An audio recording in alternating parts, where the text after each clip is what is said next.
কি বলবো বুঝতে পারছি না অ্যাকচুয়ালি। এত সুন্দর অভিজ্ঞতা ভাষায় প্রকাশ করাটা আমার পক্ষে খুবই ডিফিকাল্ট।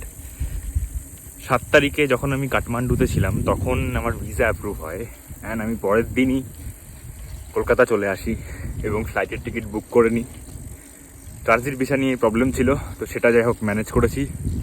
তারপর কলকাতা থেকে সিঙ্গাপুর থেকে সাউথ কোরিয়া থেকে মঙ্গোলিয়া, অ্যান্ড এখন মঙ্গোলিয়াতে সাইকেলিং করছি। এটা আমার বিশ্বাস হচ্ছে না, এক্স্যাক্টলি বিশ্বাস হচ্ছে না।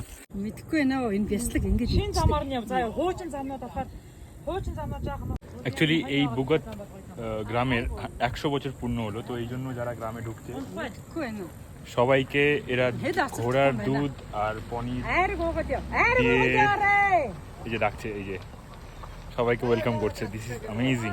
মনে হচ্ছে বমি হবে এবার আমার, শরীরের ভিতর থেকে